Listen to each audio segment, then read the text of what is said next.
Fundos imobiliários de papel ou de tijolo é uma dúvida bem comum entre os investidores e é um dos temas do Analistas em Ação de hoje.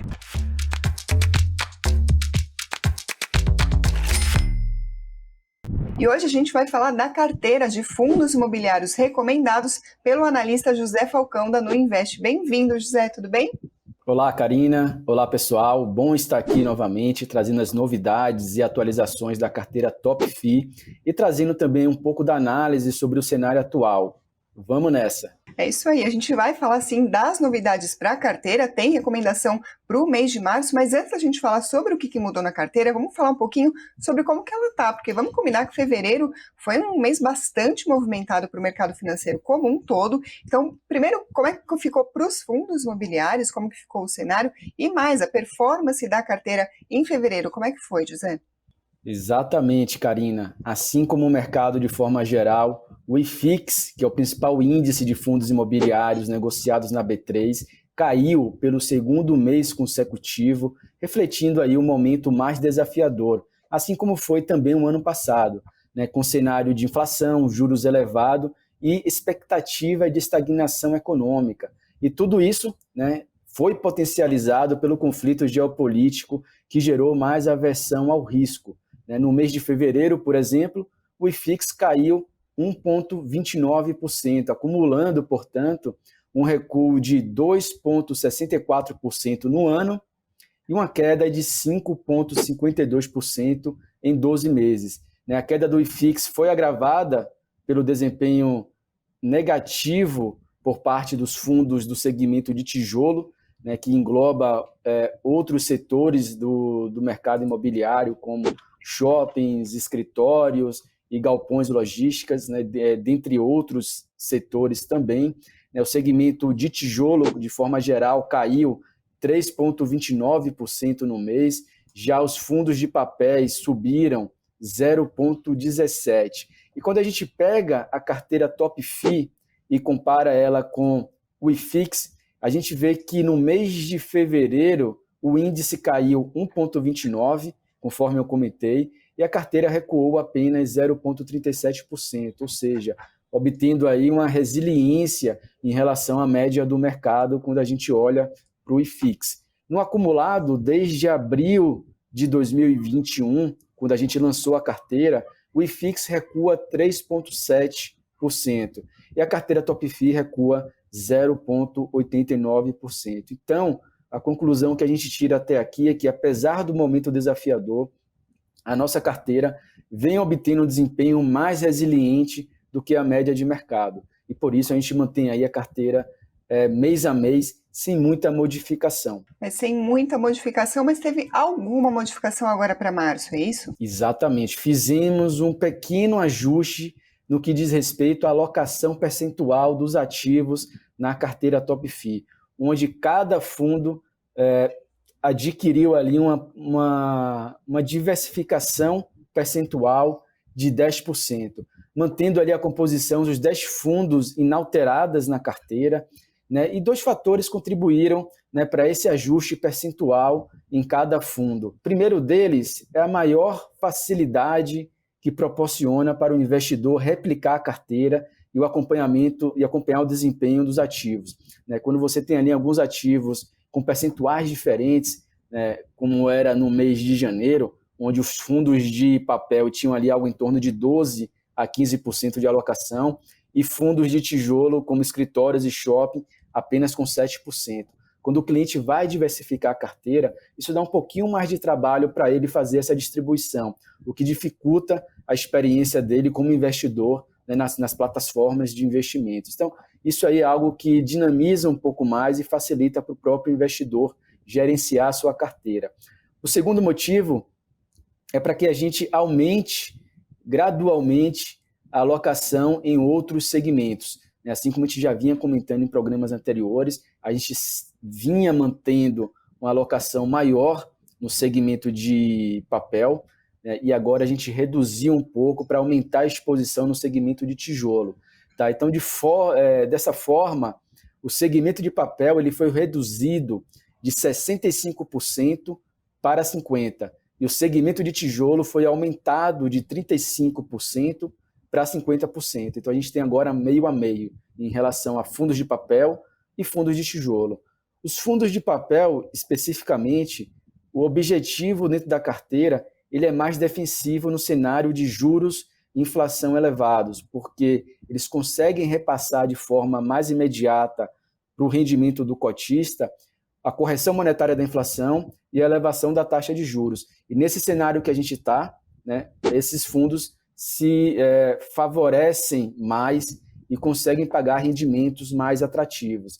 Estão entregando aí em torno de 1,15% ao mês, os fundos que compõem a nossa carteira Top FI de papel.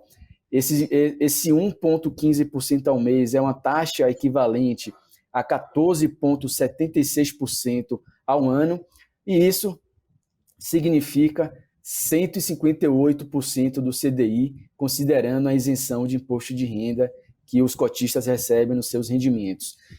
Já em relação aos fundos de tijolo, o objetivo aqui é a oportunidade de comprar ativos bons e baratos, negociados, portanto, abaixo do seu valor patrimonial e do seu custo de reposição. Então, o objetivo aqui principal, conforme eu destaquei, é o ganho de capital no médio e longo prazo, com ativos que estão extremamente baratos nesse momento. E a gente vai comentar um pouco mais adiante. Então, para finalizar, a carteira ela ficou da seguinte forma: 50% em fundos de papel, 30% no segmento logístico, que é um segmento mais defensivo por conta da expansão do e-commerce, que necessita, né, de galpões logísticos para escoar os seus estoques e distribuir pelo país. Então é um momento muito positivo para esse segmento e por isso que a gente considera ele defensivo. Ele possui 30% dentro da carteira e ele está dentro do guarda-chuva de fundos de tijolo também.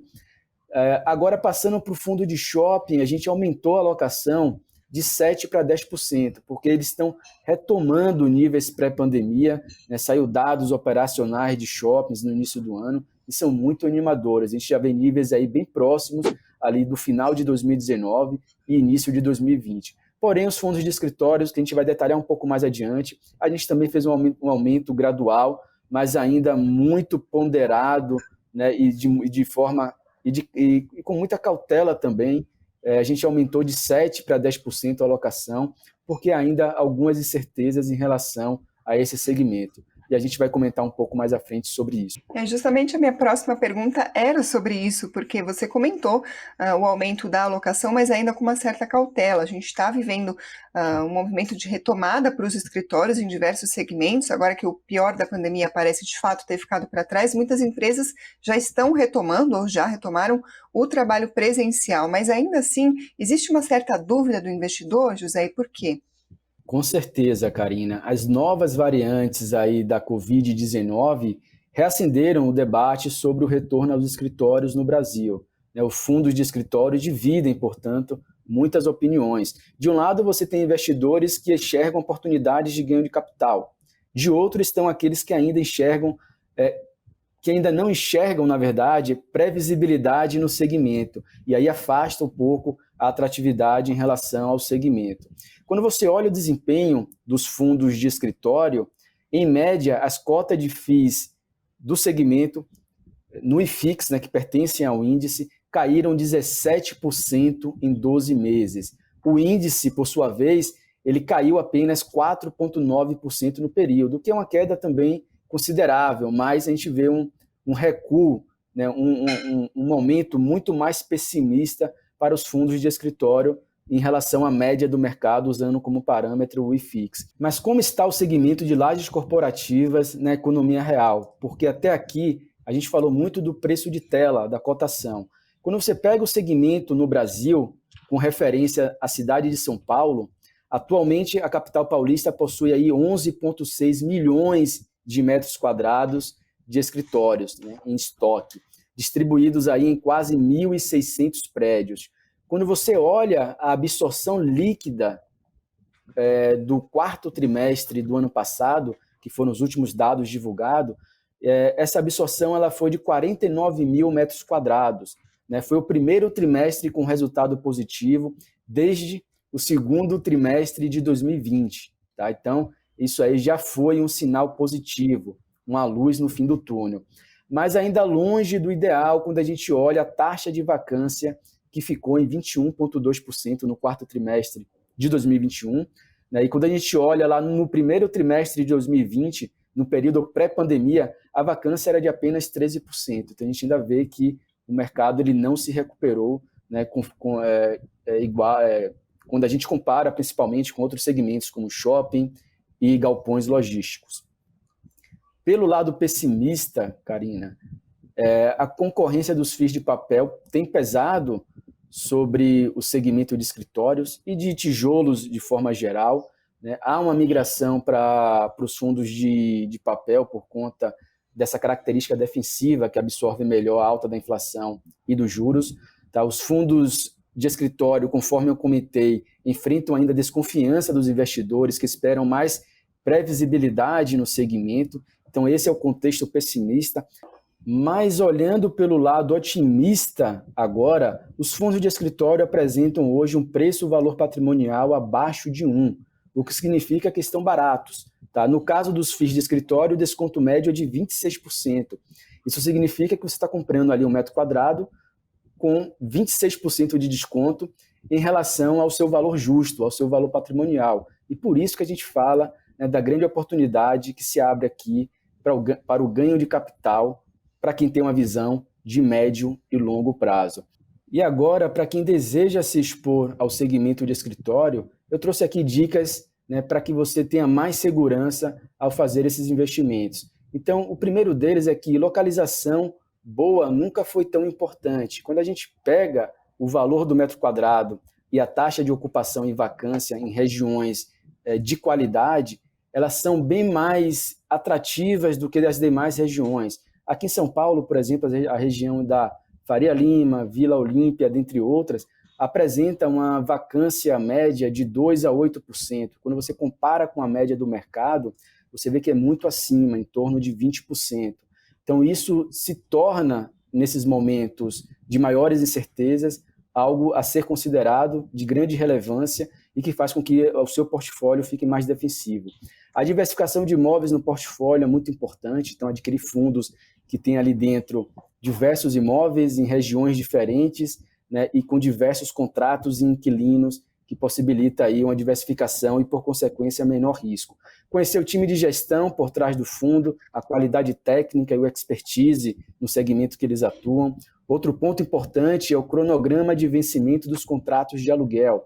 Se você tem uma carteira de fundos de escritório e boa parte desses contratos vão vencer no ano que vem, esse fundo ele apresenta um risco maior do que um determinado ativo que possui contratos com vencimento em 4, 5 anos ou mais. Tá? Então, se é algo a ser considerado também, é disponibilizar essas informações nos relatórios gerenciais de forma mensal, e aí você pode acompanhar pequenos dados, informações que vão te auxiliar nessa tomada de decisão. Agora, para quem quer saber qual fundo o José Falcão recomenda, claro que vocês podem conferir na carteira de ações recomendadas. Você vai lá em investnews.com.br, lá em cima vai ter carteiras, aí vocês procuram a Top FI e ali sim vai ter a lista de fundos que o José recomenda para o investidor, o porquê, a alocação, diversos detalhes ali sobre cada fundo. Vale a pena, fica o convite para vocês acessarem esse material. A gente vai deixar o link também na descrição, nos comentários desse vídeo. Agora, José, vamos passar para a parte das perguntas que o pessoal deixou para você? Bom, eu separei 2 perguntas que a gente recebeu, José, e eu vou fazer junto, porque é o mesmo tema, embora sejam dúvidas diferentes. É o seguinte, primeiro, o Cauã Rodrigues pergunta se a CVM já decidiu o que vai acontecer com o Maxi Renda. E o Leonardo dos Santos diz o seguinte, sobre as alterações na carteira Top FI.